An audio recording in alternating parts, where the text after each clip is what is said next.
अरे माननीय नेताजी की दूसरी पुण्यतिथि है। इस पर मैं एक शेर के साथ अपनी बात शुरू करना चाहता हूं कि सर से पा तक वो फूलों का सजर लगता था, सर से पा तक वो फूलों का सजर लगता था, बावजूद हो के भी छूने में डर लगता था। नेताजी का महान व्यक्तित्व था। हमने मुलायम सिंह जी को बहुत नजदीक से देखने का मौका मिला और मुलायम सिंह को मैंने उस समय देखा जब सांप्रदायिकता अपने चरम पर थी और असली व्यक्ति के और व्यक्तित्व के चरित्र की असली कसौटी तब होती है जब वो तलवार की धार पर चल रहा हो। मुझे याद है कि जिस समय अयोध्या में सांप्रदायिकता चरम पर थी, उस समय गधे की पीठ पर एक तरफ जयशंकर पांडे और दूसरी तरफ मुलायम सिंह दिखा जाता था। उसकी पूंछ में कनस्टर बांधा जाता था, उसको घुमाया जाता था और मुलायम सिंह कहते थे, नारा लगता था, माई यहरिन बाप पठान, मुलायम सिंह की क्या पहचान। लेकिन मुलायम सिंह के चेहरे पर कभी सिकन नहीं आती थी। कहते थे, पांडे जी घबराना नहीं चाहिए, इस सांप्रदायिकता के जलती हुई ज्वाला में समाजवादी आंदोलन कुंदन की तरह तप करके निकलेगा। और मुझे याद है कि 79 का जब चुनाव हुआ, 79 के चुनाव में मैं अयोध्या से चुनाव जीता था। मित्रसेन यादव मित्र कम्युनिस्ट पार्टी से चुनाव जीते थे। हम मुजलिमई जी क्या बैठे थे, इतने में मुलायम सिंह जी आ गए और कहा, मैं चाहता हूं जयशंकर पांडे का दिल्ली में नागरिक अभिनंदन करवाऊं। तो मैंने सोचा मुझसे कोई गलती हो गई क्या। हमने मधु जी से कहा, अगर कोई गलती मैं किए हूं तो क्षमा कर दीजिए, कहीं तो समझते नहीं हो, तुम लोगों ने बहुत अच्छा काम किया है। और दिल्ली के मौलंकर हाल में भाई अरुण त्रिपाठी जी जानते कि उस जमाने में वो मधु जी के जीवन का अंतिम कार्यक्रम था, जिसमें उन्होंने सांप्रदायिकता के विरुद्ध में हम लोगों का वो आशीर्वाद दिया था। आज मैं उसी कसौटी पर समाजवादी पार्टी को देखता हूं और कुछ भी हो या ना हो, लेकिन मुलायम अखिलेश यादव के जी और मुलायम यादव ने समाज आंदोलन को बढ़ाने का काम किया।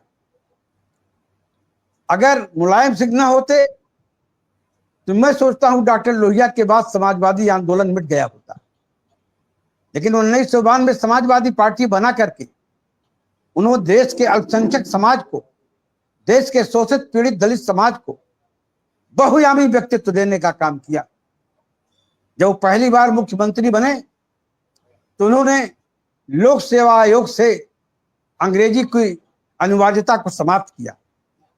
ये पहला मौका था उत्तर प्रदेश के अंदर जब लोक सेवा आयोग में शोषित पीड़ित दलित गरीब समाज के लड़के जो अंग्रेजी में दक्ष नहीं होते थे, वह लोग भी deputy collector, deputy SP, sale tax अफसर, पंचायत अधिकारी, समाज कल्याण अधिकारी जैसे विभिन्न पदों पर चुने जाने लगे।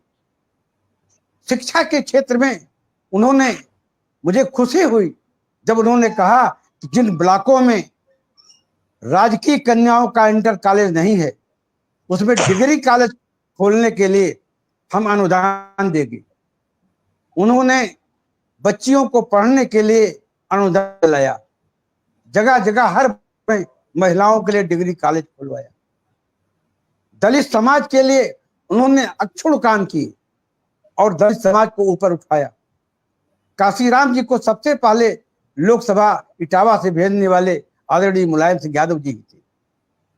और आज जब मैं सोचता हूं, एशिया के, संपूर्ण एशिया में मुलायम सिंह यादव एक ऐसे नेता हैं जिन्होंने अपने गांव सैफई को सैफई बना दिया।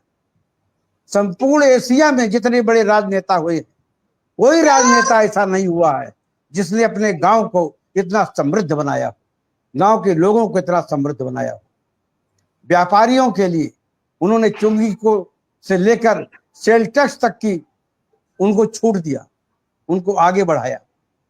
शिक्षा के क्षेत्र में पूरे उत्तर प्रदेश में आजादी से लेकर आज तक अगर शिक्षकों के लिए सबसे ज्यादा किसी ने काम किया तो केवल माननीय मुलायम सिंह यादव जी थे, जिन्होंने शिक्षा के स्तर को भी बढ़ाया और शिक्षक के भी स्तर को बढ़ाया। मुझे याद है एक बार हम लोग बैठे हुए थे, एक मास्टर साहब आए और मुलायम सिंह का पैर पकड़ करके रोने लगे। उन्होंने कहा कि अब हमको रिटायर होने में 3 महीना और रह गया है और हमारी 3 लड़कियां हैं, शादी कैसे कर पाएंगे। हमारा स्कूल जूनियर हाई स्कूल है, एडेड नहीं हुआ। मुझे याद है मैं बैठा हुआ था, उन्होंने नृपेंद्र मिश्रा जी को बुलाया और उन मास्टर साहब को बुलाया। मास्टर साहब से कहा बताइए कि कितने स्कूल डोनेट कर दिए जाए कि आपका स्कूल आ जाएगा। नृपेंद्र जी इनके साथ जाइए और जोड़ गाड़ करके बताइए। दूसरे दिन पता लगा 1000 से ज्यादा जूनियर हाई स्कूलों को मुलायम सिंह यादव जी ने ग्रांट कर दिया। वो मास्टर साहब कानपुर में थे, मिलते थे। उन्होंने कहा जिंदगी में अगर कोई रोशनी दे दिया है, हर उन लोगों को शिक्षकों के जीवन में रोशनी दिया है तो जूनियर हाई स्कूल के को ग्रांट एडेड करके ऑलरेडी मुलायम सिंह यादव ने दिया है। तो इस तरीके से मुलायम सिंह ने सम्यक जाति का विकास किया। और आज दूसरे क्षेत्रों में हिंदी का को जिस तरह उन्होंने बढ़ावा दिया और भारतीय भाषाओं के साथ, वो देख रहा हूं मुलायम सिंह जी के बाद खत्म हो गया है। काश वो आगे बढ़ा होता। जो दूसरी भारतीय भाषा हैं उनको बढ़ावा देते हुए आप हिंदी को भी वहां तक ले जा सकते हैं, फिर दक्षिण तक, और उससे देश मजबूत होगा। तो ये बहुत बड़ा कंट्रीब्यूशन था दूसरे समाजवादियों का। जैसा अभी त्रिपाठी जी ने कहा कि दार्शनिक तौर पे बहुत समाजवादी हुए हैं, लेकिन उस दर्शन को जमीन पर उतारने का काम जिस तरह से नेताजी ने किया, उसके लिए उनको हमेशा याद किया जाएगा। है मेरा एक बार हमला हुआ, पूरा ऐसी स्थिति आ गई कि पैर कट जाएगा। जब मुलाकात उनसे हुई, उन्होंने कहा कि अब कैसे हो गया एक्सीडेंट। मैंने बताया मोटरसाइकिल से जा रहा था और दूसरों ने जानबूझ करके टक्कर मारी, मारने के उद्देश्य से। उन्होंने कहा आप जिंदगी में मेरे सिर के ऊपर हाथ रखो कि आप जिंदगी में कभी मोटरसाइकिल पे नहीं बैठोगे या वो डिब्बे वाली मारुति पे नहीं। मैंने कहा कि मेरे पास में गाड़ी नहीं है।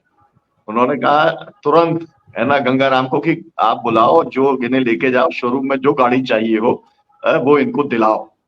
हालांकि मैं उसी समय विधायक बना था, मैंने एक लोन पे गाड़ी ली थी, तो मैंने गाड़ी ली नहीं, लेकिन ये उनकी एक सदाशयता थी, अपने कार्यकर्ता के प्रति इतना एक लगाव होना, ये एक बात उनकी। और जब मेरे ऊपर एक केसेस चल रहे थे, फर्जी केस, तो वो फोन करके कहते थे कि मुझे लगता है, मेरे पास सूचना है कि तुम्हारे को सजा करने वाले हैं, तुम्हें मध्य प्रदेश की पार्टियां रास्ते से हटाना चाहती। वैसे ही हुआ है ना, लेकिन फिर बाद में उन्होंने उसमें भी, केस में भी मदद की।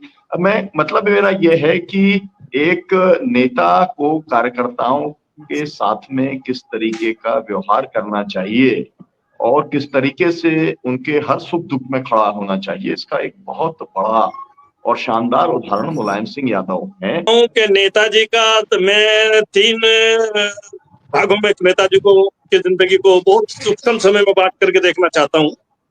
नंबर 1 तो मैं नेताजी को देखना चाहता हूँ किसान के रूप में, और किसान के रूप में मैं उनकी एक मिसाल देना चाहता हूँ कि जो दलितों को और मोस्ट बैकवर्ड को, पिछड़े लोगों को सरकार ने पट्टे देने का काम किया था जमीन का, और हरियाली पैदा करने का काम। और जब गेहूं का टोटा हुआ करता था कि भाई अन्न को कैसे बढ़ाया जाए, तो उस वक्त पर गरीबों को कुछ जमीन पट्टों पर देने का काम किया था, ग्राम समाज की और अन्य जमीनों। लेकिन उन बेचारों को कोई हक और अधिकार उस जमीन का बेचना या किसी चीज का उनका मालिकाना हक नहीं दिया गया। पहली मर्तबा माननीय मुलायम सिंह जी ने अपने कार्यकाल के अंदर उनको भूमिदरी का काश्तकार बना करके उस पीड़ा को समझने का काम किया, जो पीड़ा वो बरसों से झेलते चले आ रहे थे कि जमीन का मालिक तो हूं मैं, मेरे पास केवल एक पुर्चा है जमीन का, लेकिन खसरा खतौनी में मेरा नाम नहीं आ रहा है। तो माननीय मुलायम सिंह जी ने इस बाधा को दूर करके उस किसान के दर्द को जान करके किसान को भूमिदरी का काश्तकार बनाने का काम किया, उसको किसान बनाने का काम किया। और जब वो किसान बना तो उसने अपनी उस जमीन के ऊपर पानी का भी इंतजाम किया, और सरकार से उसको वो तमाम सुविधाएं मिलने शुरू हो गई जो गन्ने विभाग से मिलती हैं या किसी सोसाइटी विभाग से मिलती है, खाद मिलता है और तमाम दूसरी चीजें मिलती है। नंबर 1 तो यह है कि जो नेताजी को किसान का दर्द और उनको पता था कि किसान की क्या हालत है इस देश के अंदर, उनके अंदर कूट कूट करके भरा हुआ था। मेरा भी बहुत दिनों से उनका, आप ये मान करके चलिए, मैंने पिछले उसमें जिक्र भी किया था 68 से लेकर के माननीय मुलायम सिंह जी जब पहली मर्तबा विधायक बन करके, हम तो छोटे छोटे से तब से हम सुनते चले आए। 77 की जनता पार्टी हो, चाहे जनता फिर लोकदल हो, चाहे जनता दल हो, फिर समाजवादी पार्टी हो, इन सारी पार्टियों में मेरा तजुर्बा उनके साथ रहने का है। नंबर 2 पे नेताजी को देखना चाहता हूँ और देखता आया हूँ कि नेताजी के अंदर जो सांप्रदायिकता इस देश के अंदर सबसे ज्यादा आज घुन की तरह चाट रही है, उसको रोकने की ताकत अगर किसी समाजवादी पार्टी में वैचारिक तौर से थी, जो परिपक्व थे, तो वो नेताजी के अंदर ही गुण थे कि वो सांप्रदायिक से कभी उन्होंने समझौता करने का काम नहीं किया। मेरे एक साथी ने कहा है कि समाजवादियों ने कभी कभी सांप्रदायिक जो लोग थे उनसे भी समझौता किया के गैर कांग्रेसवाद का नारा दे करके। भाई उस वक्त पर तो जब कांग्रेस बगैर कांग्रेस का नारा देने का काम किया था, तो डॉक्टर साहब आपको बहुत भली भांति परिचित है, बहुत पुराने साथी हैं कि किस तरीके के कांग्रेस की क्या रूपरेखा थी, कांग्रेस क्या कर रही थी, कांग्रेस के समय में क्या क्या नहीं हो रहा था।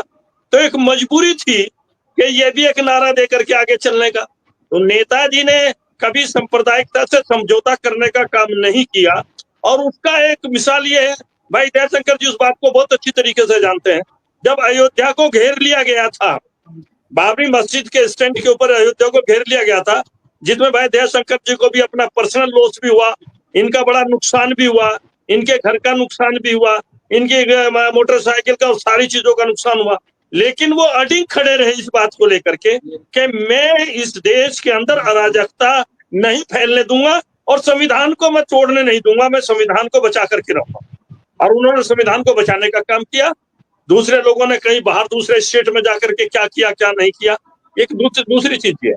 तीसरी बात यह है कि नेताजी को मौका मिला राष्ट्र के अंदर रक्षा मंत्री बनने का। उससे पहले जब हम छोटे छोटे से थे और बड़े भी हुए, हम जान करके हमने ये बड़ा ताज्जुब होता था कि जब हमारा जवान, हमारा बेटा, हमारा भाई, हमारा रिश्तेदार में पहली क्या नाम सरहदों के ऊपर जाता है, और सरहदों के ऊपर वो किसी की 6 महीने की शादी, किसी की साल भर की शादी, किसी का एक बच्चा और किसी की बीवी ने मुंह तक भी नहीं देखा, तो वो वहां पर जब शहीद हो जाता था, और शहीद हो जाने के बाद उनके कपड़े, उनकी टोपी और जूते वो एक संदूक में बंद होकर के आते थे। हम भी कई जगह देखने को मिला ये कि हम भी जाकर के उनके दर्शन किए। उस संदूक में जूता आया, उस संदूक में एक क्या नाम ड्रेस आई, एक टोपी आई, एक बेल्ट आई, तो ये आते थे। माननीय धरतीपुत्र माननीय नेताजी ने एक ऐसा कानून बनाने का काम किया कि अब कोई बहन, कोई माँ, कोई बेटी ऐसी नहीं होगी जो अपने शहीद पिता की वो श्रद्धांजलि नहीं दे पाएगी, उसकी शक्ल नहीं देख पाएगी। और उन्होंने एक कानून बना करके, आज आपने देखा है कि अगर कोई हमारा जवान शहीद होता है, नौजवान, तो उसकी तमाम पूरी इतने मान और सम्मान के साथ, तोपों की सलामी के साथ, उसको जिस तरीके से आज घर वालों के बीच में उसका क्रियाक्रम किया जाता है, तो ये नेताजी की ही तो देन है, किसी और की तो नहीं। अगर कोई करना चाहता तो बहुत दिन मिला था, बहुत समय मिला था। तो नेताजी अपने आप में एक परिपक्व और एक बहुत संपूर्ण इंसान थे। नेताजी ने कोई भी ऐसा नहीं छोड़ा, चाहे किसान हो, मजदूर हो, दस्तकार हो, बुनकर हो। एक बार मुझे याद है, बस थोड़ा सा मैं बताने के बाद कि हम भदोई में थे। भदोई में एक आंदोलन चल रहा था आपका ये कारपेट बनाने वाले लोगों का। तो नेताजी ने कहा कि साहब आप वहां जाइए और उनसे पूछिए कि उनकी क्या दिक्कतें क्या है। तो उन्होंने सारी चीजें जो बताने का काम किया। नेताजी ने बीच में जाकर के ऐलान किया कि आपकी तमाम समस्याओं का निदान समाजवादी पार्टी करने का काम करेगी, और उनको जो हेल्प देने का काम किया, उनकी मशीनें चलवाने का काम किया, तो ये नेताजी ही कर सकते थे, बिरला और कोई दूसरा नहीं कर सकता था। आज ये आशा है पूरे देश भर के लोगों की, ये आज माननीय आदरणीय अखिलेश यादव जी से है, क्योंकि वो समाजवादी पार्टी का आज पूरी तरीके से जो हाथ में है वो माननीय अखिलेश यादव जी के हैं, जिसके हमारे प्रमुख महासचिव भाई दयाशंकर जी बैठे हुए हैं। मैं कभी कभी इनसे कह देता हूँ, एक बार मेरी इनसे प्रमुख महासचिव बनने के बाद मुलाकात हुई, उनको मैंने जब मुबारकबाद दी, मैंने इनसे कहा भाई एक कम से कम इतना जरूर कर लो कि नेताजी वाला मामला कि नेताजी बीच में कुर्सी बिछा करके सारे कार्यकर्ताओं से मिल लिया करते थे, जरा थोड़ा सा ये बंदिशें हटवा कर भी इकट्ठे होकर के इन बंदिशों को भी हटवाने का काम करो। तो मेरा कहना यह है कि एक तो मैं आज आपके भी इसके चैनल के माध्यम से कहना चाहता हूँ अपने नेता आदरणीय अखिलेश यादव जी से कि देश भर के जितने भी समाजवादी बचे हुए हैं, अगर इन तमाम समाजवादी बचे हुए समाजवादियों का एक जगह इकट्ठा करके इस संविधान के प्रति अपनी कर्तव्यता पूर्ण तरीके से इसको बचाने की एक लड़ाई, एक मुहिम अगर उनके नेतृत्व में शुरू हो जाए, उसमें आप भी बहुत बड़े भागीदार हो सकते हैं। क्योंकि मुझे आपकी ताकत का, आपकी शक्ति का पता है कि जब तक समाजवादी इकट्ठा होकर के नहीं लड़ने का काम करेगा, तब तक देश के ऊपर से सांप्रदायिकता का मामला जा नहीं सकता। जी। और